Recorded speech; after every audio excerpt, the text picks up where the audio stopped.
Listen, here's the part nobody warns you about until you're already thirsty, shaky, and one bad sip away from poisoning yourself. In a real collapse, water doesn't kill you because it's missing. It kills you because it lies. It looks clean, it sounds clean, it even smells clean, and then it ruins your kidneys, wrecks your gut, or drops you with dehydration even while you're drinking it. That's why the trick I'm about to tell you is the one survival experts rarely mention, because once you understand it, you realize how many people die from confidence, not scarcity. The truth is, your eyes are terrible water filters. Crystal clear river water could be loaded with giardia so tiny you'd need a microscope to see them laughing at you. Muddy brown puddle might actually be safer after the right treatment. The real trick is learning to think like a scientist under pressure. The first survival insight is this: movement means life. Stagnation means danger. Flowing water dilutes contaminants and keeps bacteria populations lower. But here's the catch nobody tells you. Fast water also hides microsediment sharp enough to shred cheap filters from the inside. So before you scoop anything, let it settle for a minute. If you see sand dropping like snow in a snow globe, that's your warning that filtration,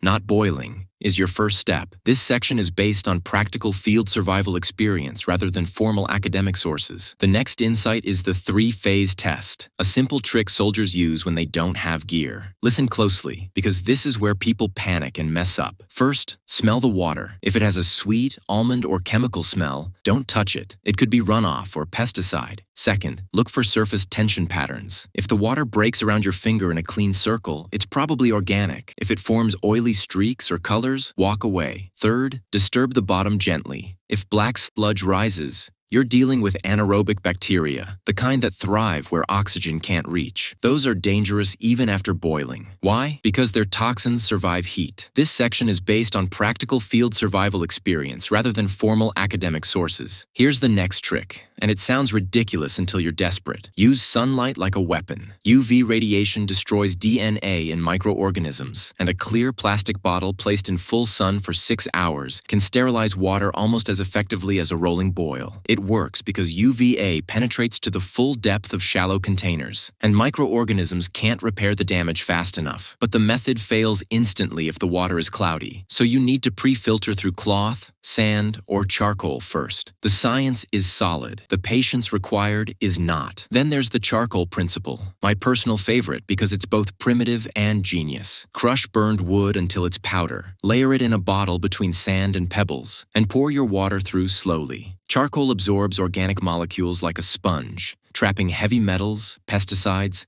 and even some pathogens. It doesn't make the water sterile, but it makes it survivable. The reason it works is surface area. 1 gram of charcoal can have over 30,000 square feet of microscopic pores. That's basically a mansion for contaminants that never make it to your mouth. Now let's talk about the mistake that kills even seasoned hikers: boiling the wrong water. Boiling kills living pathogens, sure, but it concentrates chemicals. If the water source is near industrial zones, farms, or old buildings, boiling makes it worse. The trick is to taste the environment, not the water. Look at the soil. Smell the air. Check for dead vegetation or rusted pipes. If the land is sick, the water is too. Finally, the survival trick experts don't like to admit because it sounds too simple. Never drink your last bottle. Keep at least a quarter of your clean water untouched, not for drinking, but for making more clean water. Without a starter supply, you can't solar disinfect, you can't prime filters, you can't rinse containers, and you definitely can't treat muddy water without cross-contamination. That reserve is not hydration, it's insurance. So remember this: in a collapse, water isn't your friend.